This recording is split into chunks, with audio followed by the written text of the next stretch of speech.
Hi guys, my name's Elliot Forbes, head barber at the MÜHLE treatment space in Carnaby. On today's MÜHLE's grooming rituals, I'm going to be showing you how to put a line into your beard when you're first starting to grow it out and how to gently trim it up on the sides. So as you can see now, I've got a little bit of stubble, it's just starting to grow out. It's about a week's worth of growth on my face at the moment. And the problem areas that I've got at the moment is that it feels quite grubby because I've got all this neck hair there, and it's also starting to feel quite wide through the sides. So you'll notice that as it starts growing out, obviously this grows out, so it starts to feel as though your face is quite fat. So first off, the first point of call is to be bringing this area in. So what I'm going to do is I'm going to first start with some clippers. My clippers have a lever on the side, so it makes it easier to get different lengths. It'll also have then guards on top of it. But because mine is quite short at the moment, I'm only going to need the clippers and then the 0 and the 0.5. And then through the sides, all I want to do is I want to focus just on this area where you can see it's a little bit darkening through there. So what I'm going to do is put the 0.5 on at the start and then just try and fade out a little bit.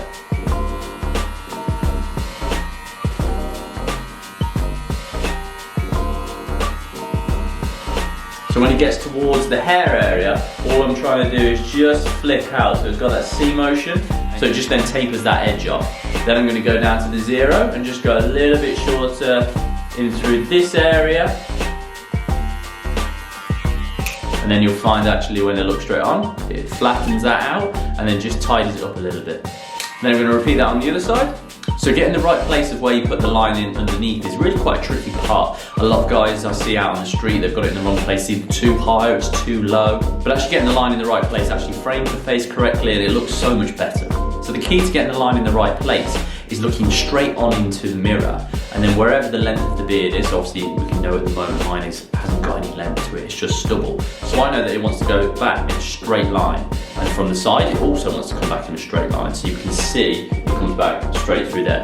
If I were to lift my head up and just look in the mirror and say, oh, let's put it there, when I bring my head down, actually that then sits too low, because when we look to the side, you can see that there's this big gap through there, and actually then it works more as though more of a chin strap. If I was then just sort of to guess, oh, just buy the Adam's apple, if we then come back forward and then turn to the side, you see actually it's then going to give the illusion of a double chin. It's way too low. So I look forward straight into the mirror, come back in a straight line, and I know that's then where it needs to go. So first off, what I'm going to do is I'm just going to put a notch in there.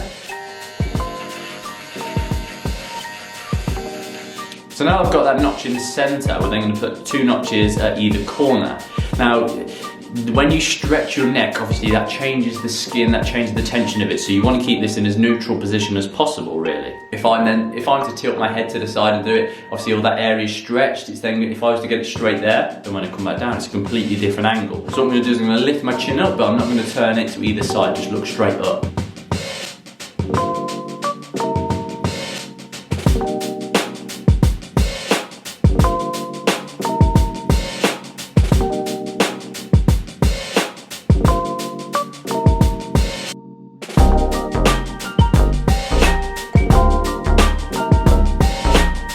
So you can see that now that I've joined those two together, it actually then sits straight lining through there. It doesn't go too high up onto the jawline.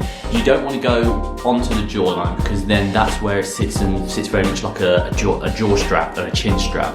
You want it to be more so it just sort of sits underneath it and then really accentuates it. And what I'm going to do now is just then raise this off so it sits nice and clean and sharp underneath there. So today I'm actually going to use some shaving gel, which is transparent, just so that I've got a bit more of a clearer view on the neck area, and just so I can get it a little bit more precise as well.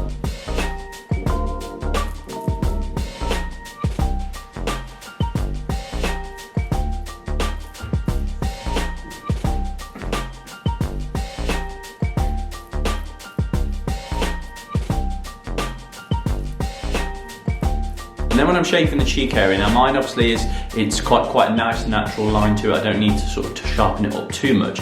But a good line to think of if your hair does grow up quite high is to think of it more from the top of the ear and then go into the corner of the lip. That's then quite a nice line to follow. It's quite a nice natural line. It's nothing too low, but it keeps the fullness and density through the cheek area.